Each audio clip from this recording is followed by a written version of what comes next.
Welcome folks, we are Sophie and Philippe, two professional chefs and experienced regenerative farmers. After years of running our own restaurants and organic farm, we are now setting up our second farm in Cenrtral Portugal, Philippe's homeland. Welcome back to another episode of the Farming Chefs. In this episode I'll be showing you the project of finishing this herb garden, and I'll run you through some of the choices we've made and why. If you want to stay tuned until the end, please do so, because we have a great free downloadable worksheet up that will help you to create your own. Last week we were halfway through with this project, and this week it is basically finished. In last week's episode you can see how it all started, with a big mound of cow manure that was put down at the base of the garden. Aaron and Philippe then rolled out the garden and topped it all off with our compost. They worked tirelessly, came rain, came shine. This week they continued on and laid down the paths, covering the edges of the garden with anti-weed tarp to prevent grasses from growing in. Then the edges and paths were created using wood chips from our own land. Alright, second phase of our herb garden making. We're about to fence now because the paths have been made, and we are going to go for the little extra protection and aesthetics, if you will. The boys behind me are cutting up our mimosa trees, or taking down some mimosa trees, which we'll be using as fence poles and for the rest of the fence. The reason we're using the mimosa trees is because they're actually an invasive species. They're not native to Portugal. They're pioneers, so they grow very rapidly. We are trying to promote autochthonous trees like old oak trees, and hence we are trying to get rid of some mimosa on our farm, but we are happy it's here because we use it for all kinds of building projects and barbecuing.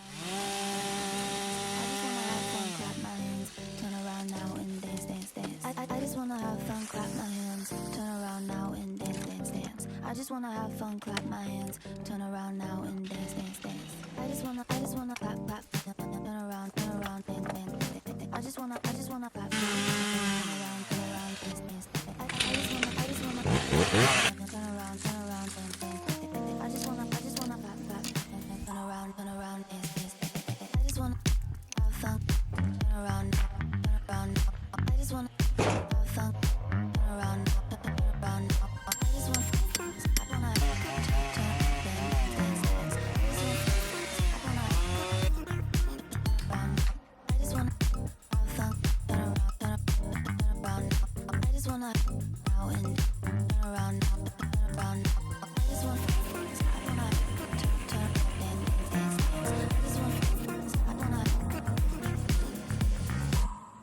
I just wanna clap, clap, turn around, and I just wanna clap, clap, turn around, dance, dance.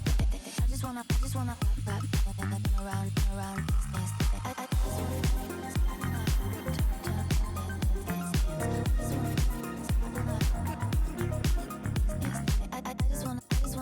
clap, turn around, dance, dance.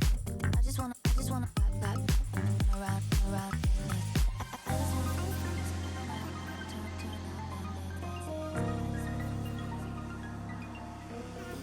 Let me take you into the garden now, and let's talk about some important aspects to building a herb garden. When choosing the location of your herb garden, there's only really one thing that matters, and that is how close is it to your kitchen. The biggest mistake you can make is putting it too far away from your house, meaning that most of those delicious herbs you'll be growing will never make its way into the kitchen.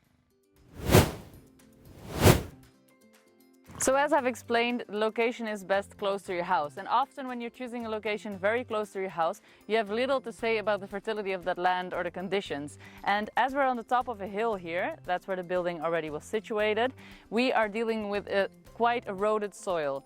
All the water drains off all fertility, and we are left with sand and granite.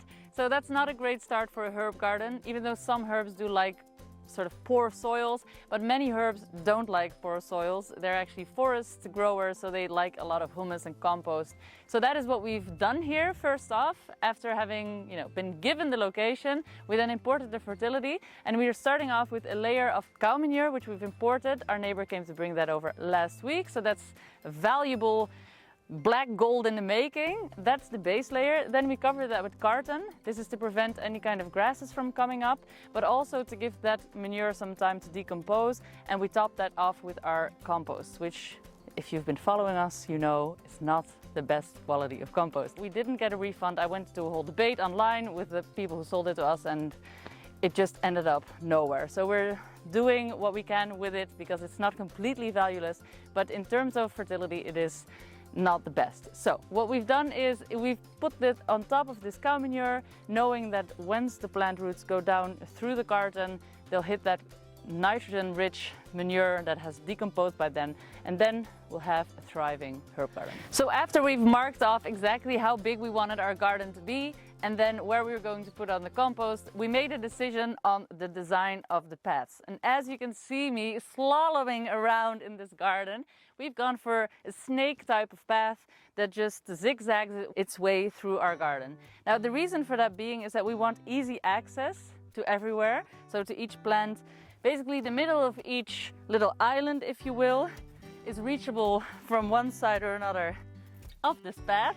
And that's very important because you are going to be weeding in here and adding new plants, propagating, harvesting. So you really want to be able to touch every part by reaching over and not stepping into your beds, which is of course key to being no dig. You really don't want to interrupt this soil any further or any more than you must.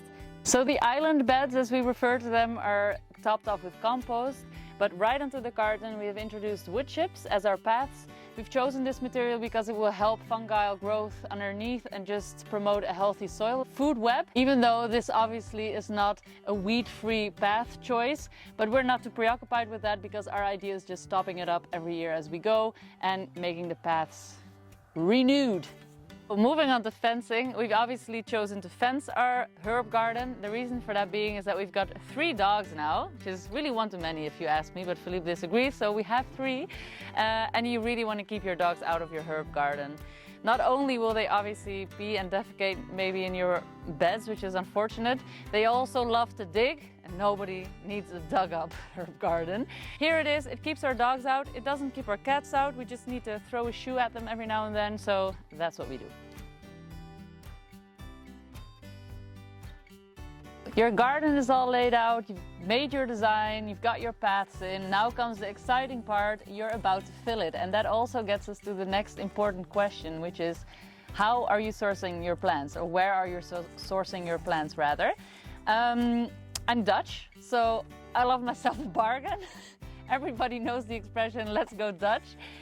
So anything that's basically for free always sort of excites me, and I'm probably not the only person who feels that way. So my tip number 1 would definitely be to start propagating herbs beforehand. If you know you're going to be making a herb garden, start just getting gifted any type of plant. So what I did last year was I actually went into a lot of backyards of people in the village that I know and I had permission, and I just took whatever I liked. So I either scooped out part of their herbs and aromatics, I broke off twigs from things that propagate by cuttings, and that was definitely my number 1 source. So I would say that about 95% of what we've got in the garden right now has come here by those means. Plants, once they're established, really do propagate easily, so usually people don't mind gifting you a part of their thyme patch or oregano patch because they will just quickly regrow. I'm too heavy for this.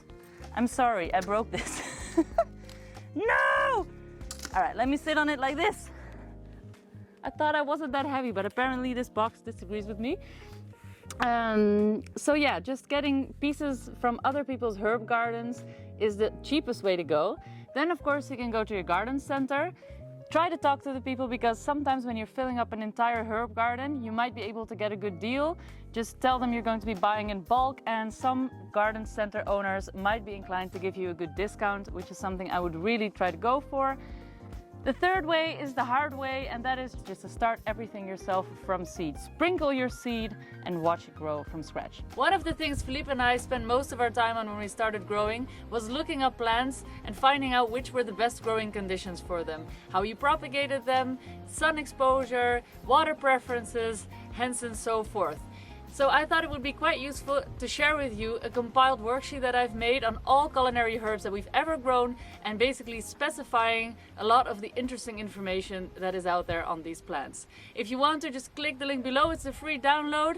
I hope you enjoy and that it's useful. We went for a dual approach, so we've got our propagation from cuttings. We had a few things gifted to us by Philippe's mother, and we are going to start sprinkling a lot of seed in between what we've planted.